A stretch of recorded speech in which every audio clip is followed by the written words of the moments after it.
As crianças aprendem muitas coisas simplesmente observando. Aqui está Nancy DeMoss Wogemuth. Mães, vocês não conseguirão governar seus filhos de forma eficaz se não conseguirem governar suas próprias paixões. E vocês não conseguirão ensinar seus filhos sobre sobriedade, temperança e autocontrole se não forem um exemplo de sobriedade, temperança e autocontrole. Este é o Aviva Nossos Corações com Nancy DeMoss Wogemuth na voz de Renata Santos. Não é chocante ouvir algo negativo sair da boca de seu filho e perceber que eles aprenderam com você? Como as crianças pegam tanta coisa tão rapidamente? É melhor aprendermos a dar um bom exemplo. Nancy está nos mostrando como, nessa série chamada A Mulher Contracultural, uma nova perspectiva sobre Provérbios 31. Quais são as coisas mais importantes que você quer que seus filhos se lembrem? Quando eles crescerem, quando saírem de sua casa, o que você quer que eles lembrem? O que você quer que faça parte do estilo de vida deles como adultos, homens ou mulheres? Ontem, começamos a estudar Provérbios 31 como base para nossa nova série. Lemos os primeiros 2 versículos sobre a instrução que uma mãe dá ao seu filho. Seu filho se tornaria rei, o rei Lemuel. E quando ele se tornasse adulto, ele ensinaria aos outros as coisas que a sua mãe lhe ensinou quando ele ainda era um jovem príncipe. Pensamos que talvez esse rei fosse o rei Salomão. Se presumimos corretamente, sua mãe teria sido Batseba. Ela havia aprendido algumas coisas da maneira mais difícil, como resultado de seu relacionamento ilícito com o rei Davi, pai de Salomão. Havia algumas coisas com as quais ela estava muito preocupada em transmitir a seu filho, o jovem príncipe, para prepará-lo para ser um bom rei. Então chegamos ao versículo 3. Vemos que esta mulher vai dar ao seu filho alguns avisos e alguns conselhos nos versículos de 3 a 9. Vamos analisar apenas a primeira parte desses versículos hoje. Apenas como uma visão geral, avisos e conselhos, ela vai alertá-lo sobre coisas como impureza moral e o que isso pode fazer a um rei. Ela vai alertá-lo sobre ser descontrolado e sobre a necessidade de autocontrole e sobriedade. Ela vai alertá-lo contra excessos. Em seguida, ela vai dar a ele alguns conselhos sobre a importância de ser um rei, de ser compassivo e executar a justiça. A partir do versículo 10, ela vai dar a ele muitos conselhos sobre a escolha de uma esposa, sobre as qualidades a buscar em uma parceira para a vida e a importância de escolher uma esposa que será uma bênção e um bem precioso para ele ao longo de toda a sua vida. Portanto, ela vai dar conselhos e avisos a ele, e será muito importante que ele escute essas palavras de sabedoria. Permitam-me abrir um parêntese a título de lembrete. Embora agora sejamos adultas, como é importante continuarmos a obedecer aos conselhos e avisos de pais piedosos, de professores e de pastores, porque, se violarmos o conselho piedoso, não seremos uma exceção à regra de Deus. Experimentaremos consequências altamente destrutivas. Isso é o que vemos aqui no versículo 3, onde essa mãe diz ao seu filho, e depois, quando adulto, ele conta o que ela lhe ensinou. Ela diz a ele no versículo 3, não dê às mulheres a sua força, nem os seus caminhos às que destroem os reis. Agora, se você pensasse na primeira coisa que eu gostaria que fosse registrada sobre o que ensinou a seus filhos, isso seria uma das primeiras coisas? Ela diz ao seu filho, ela o ensinou quando ele era um jovem príncipe. Número 1, não dê às mulheres a sua força, nem os seus caminhos às que destroem os reis. Eu acredito que este é um aviso contra duas coisas. Primeiro, contra a perda de sua masculinidade e segundo, contra a impureza moral. duas coisas que ela está alertando aqui. Não dê a sua força às mulheres. Agora, a palavra força aqui, interessantemente, é a mesma palavra no idioma original que é traduzida como virtuosa ou excelente, quando chegamos ao versículo 10. Quem pode encontrar uma mulher virtuosa ou excelente, uma mulher virtuosa? Ela está dizendo aqui, essa é a mesma palavra que poderia ser traduzida nesse versículo como força. Falaremos mais sobre isso quando chegarmos ao versículo 10. Mas em essência, ela está dizendo aqui, homens, não desistam de sua força distintivamente masculina ou virtude. Quando chegarmos ao versículo 10 e ao restante do capítulo, a mensagem será: mulheres, não desistam de sua força e virtude distintivamente feminina. Veja, nossa cultura hoje tem um sentido tão distorcido e pervertido das diferenças entre homens e mulheres. Nós distorcemos as diferenças criadas por Deus e agora temos homens agindo como mulheres e mulheres agindo como homens. Então, no que acabamos? Confusão, caos, a batalha dos sexos, competição. Quando o que deveríamos ter, se os homens mantivessem sua força masculina e as mulheres mantivessem sua força distintivamente feminina, teríamos um ritmo bonito, uma harmonia, uma unidade, uma complementaridade. Seja homem, é o que ela está dizendo ao filho dela. E mais para frente ela vai dizer, procure uma esposa que seja uma mulher distintivamente feminina. Ela dá um alerta contra a perda da virilidade e em seguida contra o adultério e a imoralidade. Ela diz que isso debilitará sua mente, seu corpo, resultando assim em sua destruição. Não dê seus caminhos aos que destroem reis. Talvez ela estivesse pensando em outro líder, Sansão, que não muitos anos antes foi um dos juízes de Israel que havia dado sua força às mulheres. Essa mulher sabia e alertou seu filho que violar os padrões de pureza moral de Deus o deixaria impotente. Impureza moral, ela alertou o seu filho sobre isso. Você precisa alertar os seus filhos e as suas filhas. Precisamos nos lembrar de que a impureza moral, a impureza sexual, destruirá o seu relacionamento com Deus. Ela destruirá seu relacionamento com seu cônjuge, com seus filhos, com outros membros da família. Ela destruirá seu testemunho como cristã, destruirá seu futuro, destruirá sua sensibilidade, destruirá sua razão. Pessoas que cedem à impureza moral muitas vezes se tornam irracionais. Ela destruirá sua capacidade de alegria, destruirá a sua consciência. Ela está dizendo que ninguém é invencível. Só porque você é o rei e tem todo esse poder e toda essa autoridade, você não é invencível. Você não está isento de cometer esse pecado. Você não é invencível. Eu não sou invencível. No momento em que começamos a pensar que somos, estamos correndo um grande risco. Então ela adverte seu filho e seu filho coloca essas palavras nas escrituras sagradas para nos advertir.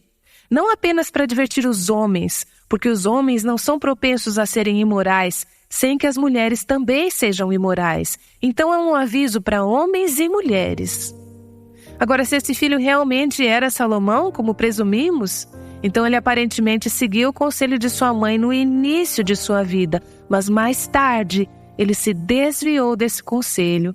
Ele abandonou sua masculinidade distintiva para as mulheres. Ele abandonou sua força distintiva como homem de Deus e se entregou moralmente a outras mulheres.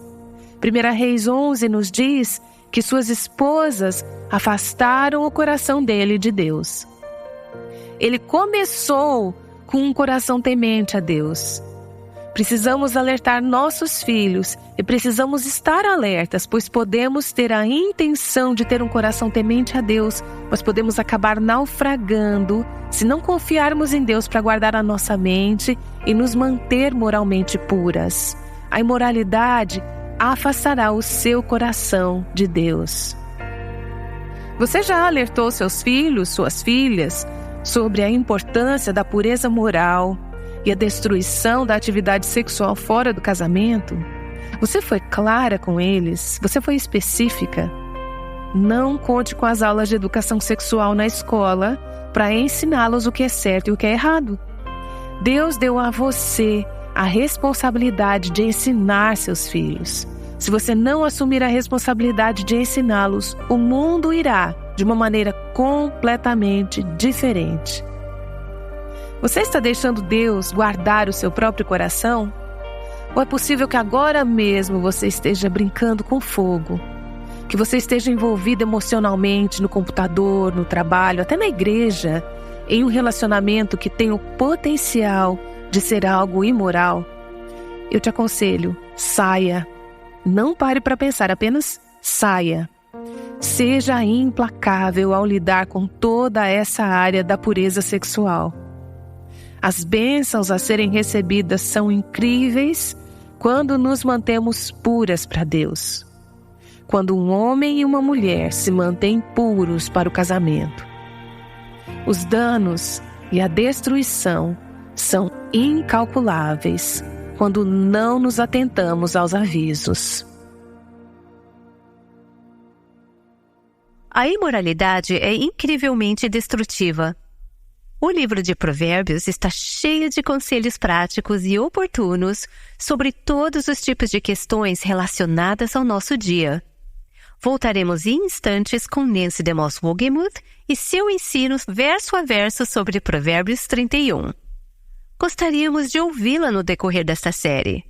Envie-nos uma mensagem sobre como o Senhor tem usado essa série para abençoar e falar ao seu coração.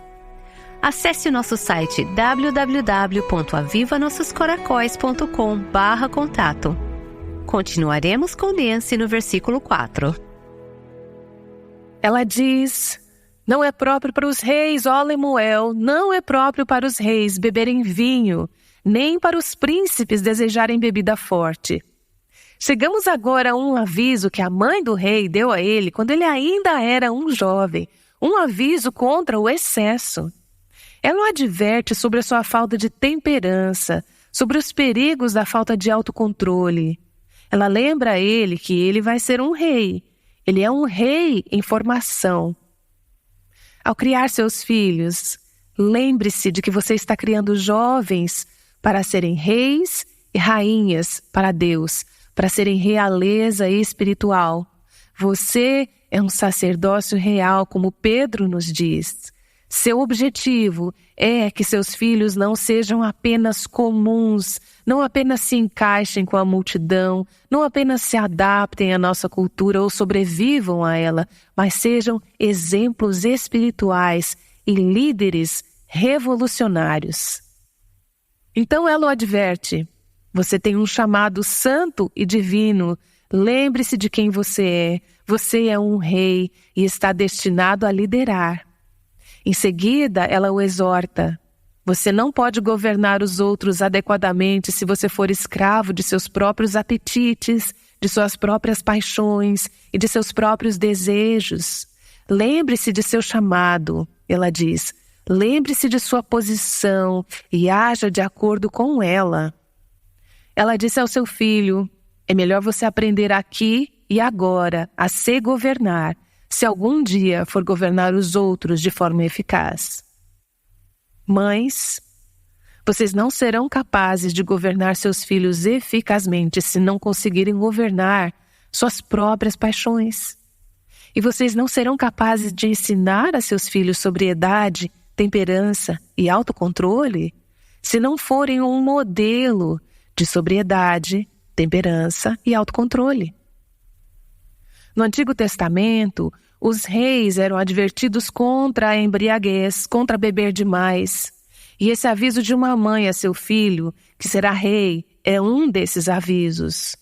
Mas não eram apenas os reis no Antigo Testamento, também eram os sacerdotes, aqueles que serviam no templo ou no tabernáculo, que eram instruídos a não beber enquanto estavam desempenhando seu papel sacerdotal. Levítico 10, versículo 9, nos diz: Você e seus filhos não devem beber vinho nem outra bebida fermentada antes de entrar na tenda do encontro, senão vocês morrerão. É um decreto perpétuo para as suas gerações. Este é um mandamento dado aos sacerdotes. A maioria dos comentaristas concorda que quando os 2 filhos de Arão, Nadab e Abiú, ofereceram um incenso estranho ao Senhor e foram mortos, e você lê sobre isso em Levítico, capítulo 10, que foi por causa de sua embriaguez que eles haviam feito algo errado. Houve um erro em seu julgamento. Seu pensamento estava nublado quando entraram para servir como sacerdotes e foi a embriaguez que resultou, em última análise, em suas mortes como sacerdotes. Ezequiel 44 nos diz que nenhum sacerdote deve beber vinho quando entrar no pátio interior. Portanto, para os sacerdotes beberem, ou para os reis beberem no Antigo Testamento, era considerado perigoso. Isso os impediria de cumprir seu chamado e papel dado por Deus. Isso é o que essa mãe entende e adverte seu filho. Não é próprio para os reis, ó Lemuel, não é próprio para os reis beberem vinho, nem para os príncipes desejarem bebida forte. Os versículos de 5 a 7 continuam. Para não suceder que bebam e se esqueçam do que a lei determina e deixem de fazer justiça aos oprimidos. Dê bebida fermentada aos que estão prestes a morrer, vinho aos que estão angustiados, para que bebam e se esqueçam da sua pobreza e não mais se lembrem da sua infelicidade. O que ela está dizendo basicamente é que, embora outros possam beber como um meio de escapar de seus problemas e de suas dores e pressões, os reis não devem fazê-lo. Veja bem, esse parágrafo não está promovendo o consumo de álcool para pessoas que não são reis. Na verdade, é realmente uma descrição, e uma descrição bem gráfica do que o álcool faz à mente. O abuso do álcool, o abuso das drogas, resulta em uma mente que não está clara ou afiada. Ela entorpece os seus sentidos.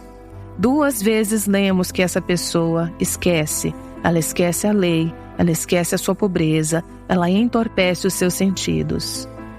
E nós, que temos um chamado à santidade, como filhos de Deus, se nos entregarmos à indulgência em qualquer área, incluindo álcool, drogas e substâncias como essas, perderemos essa eficácia. Perderemos nosso chamado.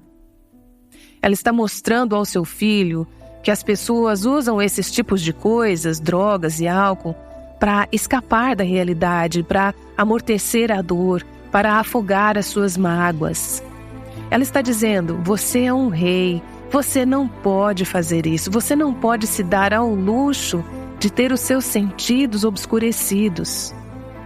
Você pode pensar, ok, isso é para o Antigo Testamento, eu não sou um rei, eu não sou um sacerdote.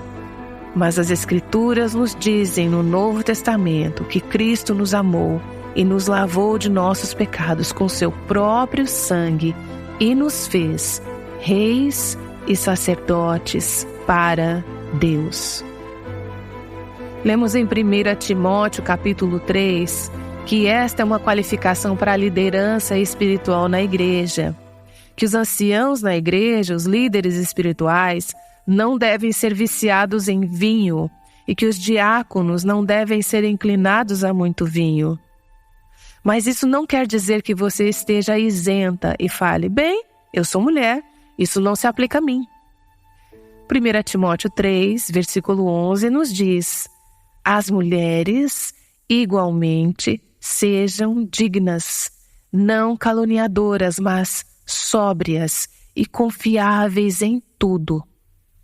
Portanto, se você não for sóbria, na verdade pode desqualificar o seu marido de uma posição de liderança espiritual na família de Deus.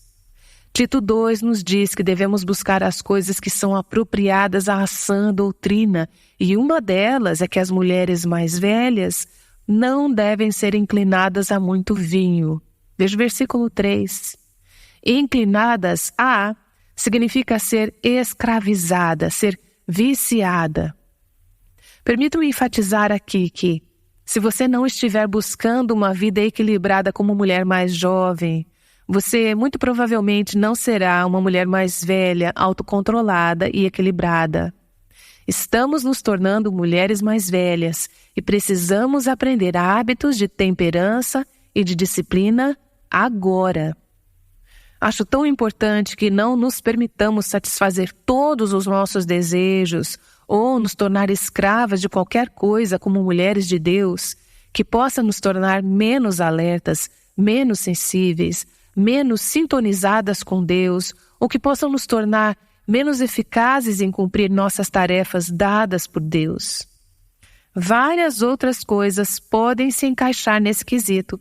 A minha pergunta é: o que você está usando em excesso como um narcótico para amortecer uma dor profunda no seu coração, que talvez esteja entorpecendo os seus sentidos e sua sensibilidade a Deus? Há algum tempo eu conversei com uma mulher que foi abusada quando criança e teve um pai que não conseguia lhe dar o que ela precisava. Falei com ela sobre como Deus quer que estejamos dispostas a enfrentar a dor em vez de anestesiá-la, como ela tinha feito durante anos, de várias maneiras. Ela me escreveu de volta e disse: percebi que uma maneira pela qual eu estava me entorpecendo era com a TV. Então a desliguei cerca de 1 mês atrás. Eu queria me conectar com ele ou com as pessoas e não com a TV. Então ela foi capaz de enfrentar a dor e deixar Deus guiá-la em um processo de cura. Existem tantas maneiras que as mulheres de hoje têm para escapar da dor. Essa mãe diz ao seu filho: não faça isso, não fuja da dor, não a evite, não afogue suas tristezas, não se envolva em nada que o escravize, viciando-o ou turvando a sua razão ou seu pensamento. E ela continua dizendo nos versículos 8 e 9 o porquê. É porque você tem uma missão a cumprir. Erga a voz em favor dos que não podem defender-se. Seja o defensor de todos os desamparados. Erga a voz e julgue com justiça. Defenda os direitos dos pobres e dos necessitados.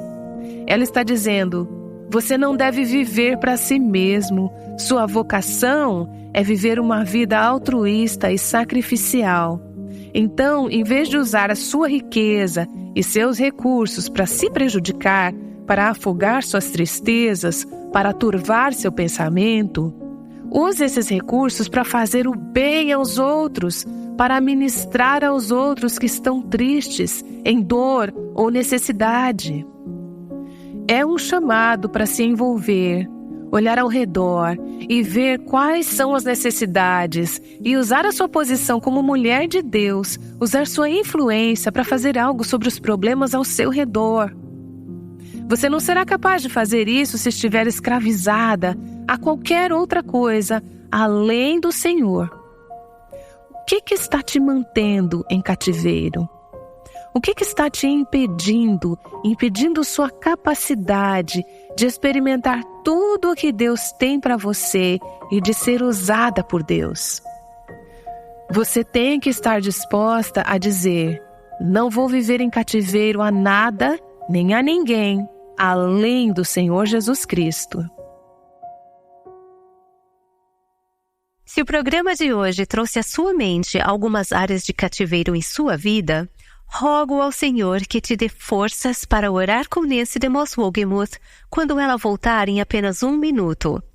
O programa de hoje faz parte de uma série completa sobre Provérbios 31, chamada A Mulher Contracultural. Quem decide o que significa ser uma mulher? Em quem você se baseia para ser seu exemplo? Nancy abordará essa questão no próximo episódio. Agora ela está de volta para nos liderar em oração. Pai, mostre-nos maneiras pelas quais podemos estar fugindo, escapando, anestesiando nossa dor. Dê-nos coragem de enfrentá-la e dizer não a tudo que nos escraviza. Queremos viver como mulheres livres sob o senhorio de Jesus Cristo. Eu oro por mulheres que estão lutando com comportamentos e substâncias viciantes, seja álcool e drogas, sexo ilícito ou algo que pode ser em si inofensivo, como amizades ou livros.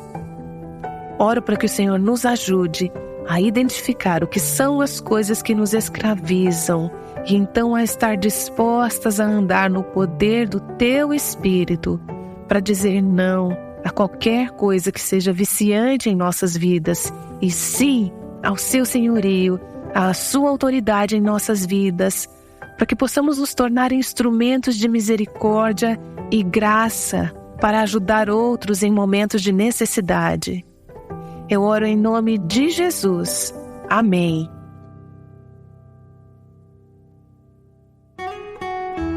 O Aviva Nossos Corações é o ministério em língua portuguesa do Revive Our Hearts com Nancy DeMoss Wogemuth, chamando as mulheres à liberdade, à plenitude e à abundância em Cristo.